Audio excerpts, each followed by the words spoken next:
नमस्कार, मैं नियाज खान और आप देख रहे हैं न्यूज एक्सप्रेस। कांग्रेस नेता राहुल गांधी 18 जनवरी को यानी शनिवार के दिन पटना पहुंचे थे। इस दौरान उन्होंने कई कार्यक्रमों में हिस्सा लिया। सबसे पहले तो राहुल गांधी ने बापू सभागार में संविधान सुरक्षा सम्मेलन को संबोधित किया। इस दौरान राहुल गांधी बीजेपी और आरएसएस पर जमकर बरसे। राहुल ने कहा कि बीजेपी और आरएसएस संविधान बदलना चाहते हैं, लेकिन वो ऐसा नहीं होने देंगे। इसके बाद राहुल गांधी ने अपने पार्टी नेताओं से मुलाकात की और फिर सीधे गर्दनी बाग पहुंच गए, जहां बीपीएससी अभ्यर्थी अपनी मांग को लेकर प्रदर्शन कर रहे हैं।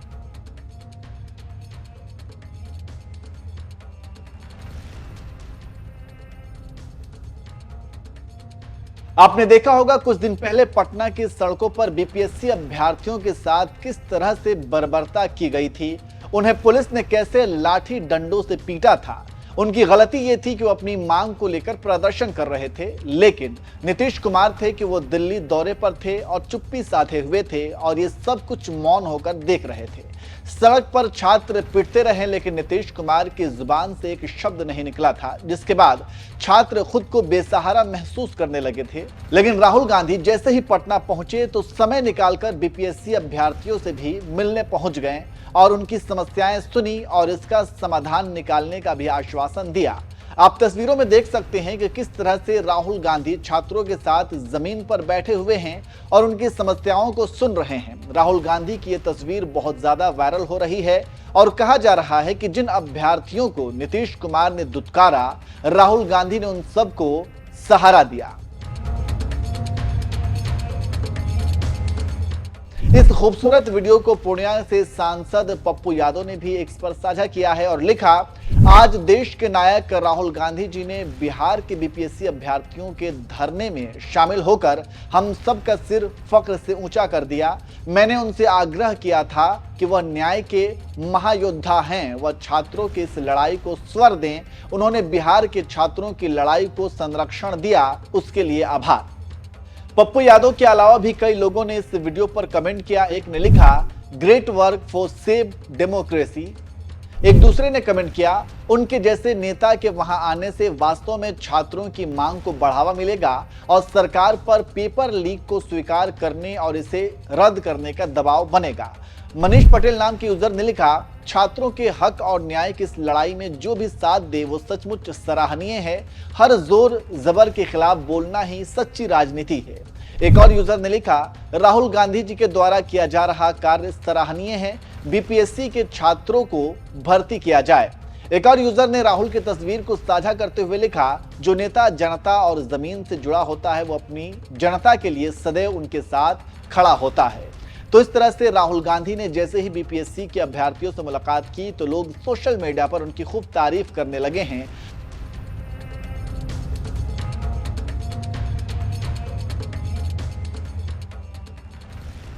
वैसे आप राहुल के इस कदम को कैसे देखते हैं, कमेंट करके जरूर बताएं। और चलिए खबर के आखिर में हम आपको राहुल गांधी के भाषण के साथ छोड़ जाते हैं। सुनिए उन्होंने पटना में क्या कुछ कहा। कुछ दिन पहले दिल्ली में कांग्रेस हेडक्वार्टर्स का इनॉग्रेशन हुआ और वहां मैंने देश की स्थिति पर, देश की सिचुएशन पर भाषण दिया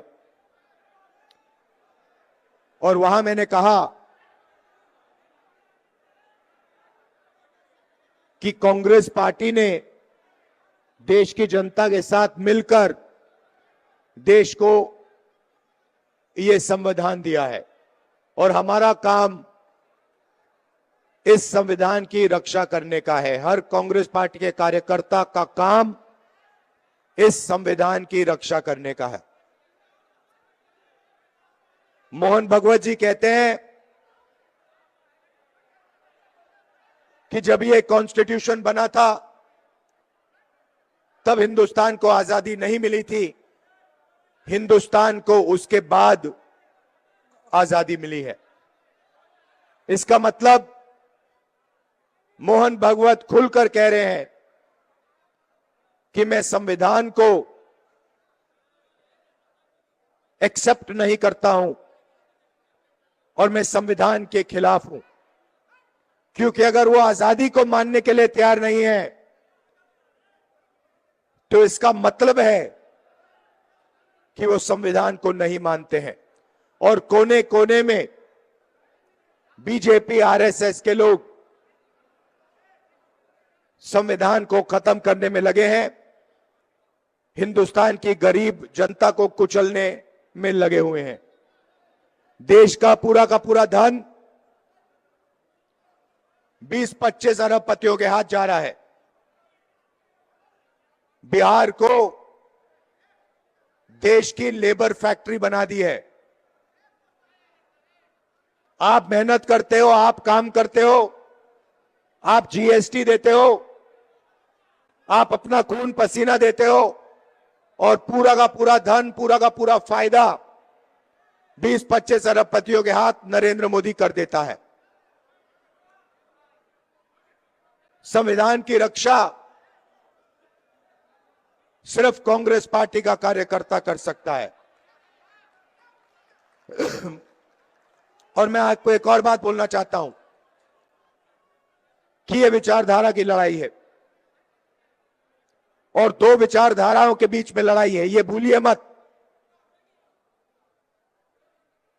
एक संविधान की कांग्रेस पार्टी की विचारधारा, नफरत के बाजार में मोहब्बत की दुकान वाली विचारधारा, और दूसरी तरफ बीजेपी और आरएसएस की विचारधारा, नफरत और हिंसा की विचारधारा। इन दोनों के बीच में लड़ाई चल रही है और मैं आपको कह सकता हूं कि बीजेपी का मुकाबला विचारधारा से ही होगा, कांग्रेस पार्टी की विचारधारा से ही होगा, और बीजेपी का मुकाबला सिर्फ कांग्रेस पार्टी का कार्यकर्ता और उसकी विचारधारा कर सकती है।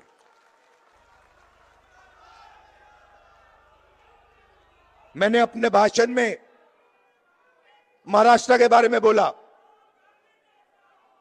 इलेक्शन कमीशन से हम आंकड़े चाहते हैं। महाराष्ट्र में लोकसभा में और विधानसभा में 1 करोड़ वोटर का फर्क है। 1 करोड़ लोगों ने विधानसभा में वोट दिया और लोकसभा में वोट नहीं दिया था। हम जानना चाहते हैं कि इलेक्शन कमीशन से जानना चाहते हैं कौन लोग हैं, और हमने इलेक्शन कमीशन से कहा है कि आप हमें लोकसभा की महाराष्ट्र की वोटर लिस्ट दीजिए और विधानसभा की वोटर लिस्ट दीजिए, और इलेक्शन कमीशन हमें वोटर लिस्ट देने को तैयार नहीं है। यह देश के सामने सच्चाई है। अगला चुनाव बिहार में है और यहां पे यह क्रांतिकारी प्रदेश है। देश में जब भी बदलाव आता है यहां बिहार से आता है, आप लोग करवाते हो। और इसीलिए कांग्रेस पार्टी को, इंडिया गठबंधन को एक साथ मिलकर बिहार में बीजेपी और आरएसएस को हराना है। यह विचारधारा की लड़ाई है। आप सबको तैयार हो जाना चाहिए। आप बब्बर शेर हो कांग्रेस पार्टी के, बब्बर शेर हो, टाइगर हो, आप तैयार हो जाओ। बीजेपी और आरएसएस की विचारधारा को बिहार में हमें हराना है। इंडिया गठबंधन के साथ खड़े होकर बिहार में हम इसको हराएंगे।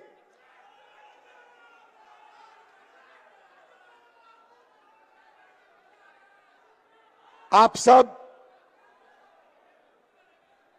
विचारधारा आपके खून में है, आपके डीएनए में है, आपको बताने की भी जरूरत नहीं है। आपने इतने प्यार से मेरा स्वागत किया। आप 24 घंटा कांग्रेस पार्टी की विचारधारा के लिए लड़ते हो। आप 24 घंटा आरएसएस बीजेपी के खिलाफ लड़ते हो और आप डरते नहीं हो। इसके लिए मैं आपको दिल से धन्यवाद करना चाहता हूं।